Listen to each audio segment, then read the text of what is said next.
Le Seigneur affirme qu'il est le vrai cep. Il nous faut comprendre quelle est la nature d'une vigne. Elle s'étend en long et en large, à droite, à gauche, cherchant toujours à couvrir plus d'espace.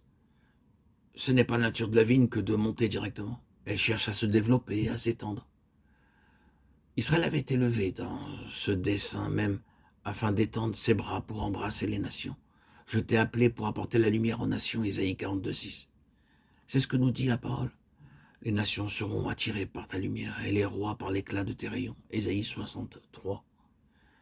Dieu avait levé Israël afin qu'il soit un témoignage dans les nations, afin qu'il apporte la connaissance de Dieu au monde tout entier. La vocation d'Israël était d'accomplir un dessein universel et d'avoir une vision universelle. Israël devait être sa nation missionnaire pour le monde tout entier, mais au lieu d'embrasser les nations, le peuple d'Israël les exclut. Il éleva une muraille autour de lui en disant « Nous sommes le peuple et tous les autres sont les chiens ».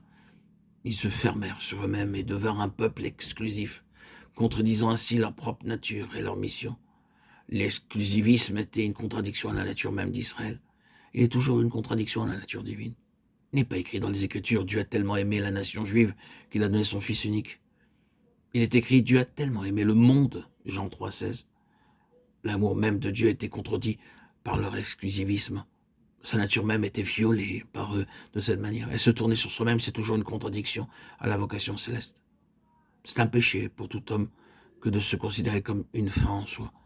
C'est la raison pour laquelle, dans l'ordre de la nature, lorsque la nature est normale, une famille se développe.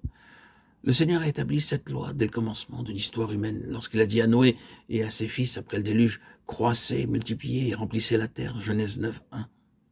C'était la nature même des choses selon la volonté de Dieu.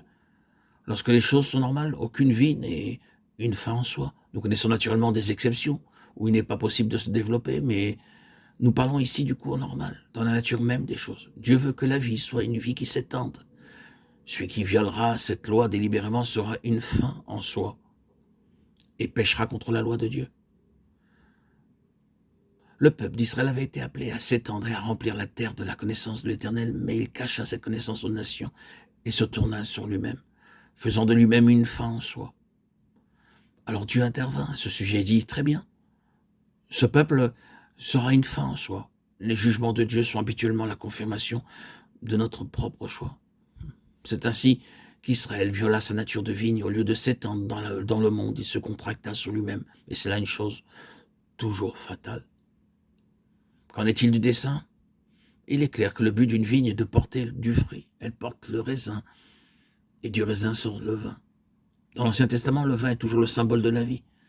C'est pourquoi nous le trouvons à la table du Seigneur. Il représente son sang et en lui est la vie. Il l'a appelé lui-même le fruit de la vigne. Il n'a pas dit « je ne boirai plus de mon sang jusqu'au jour où je le boirai nouveau dans le royaume de Dieu ». Ce qu'il a dit, ce fut « je ne boirai plus de ce fruit de la vigne jusqu'au jour où je le boirai nouveau dans le royaume de Dieu ». Marc 14, 25. Le raisin et le vin sont les symboles de la vie. L'ancien Israël avait été appelé à apporter la vie de Dieu à toutes les nations. Lorsque nous lisons ces évangiles et que nous voyons quelle sorte de fruit Israël a porté, nous trouvons une chose toute différente de la vie. C'est réellement la mort. Le fruit était aigre. Tous ceux qui mangèrent du fruit de cet Israël se détournèrent en disant « Nous n'en voulons plus, ce n'était pas la vie, c'était la mort ». Les évangiles contiennent simplement toute cette vérité. Jésus a dit « Je suis le vrai cep ». Jean 15, 1. En lui était la vie, et la vie était la lumière des hommes. Jean 1, 4. Le visage des hommes s'éclairait lorsqu'il l'avait goûté, lui,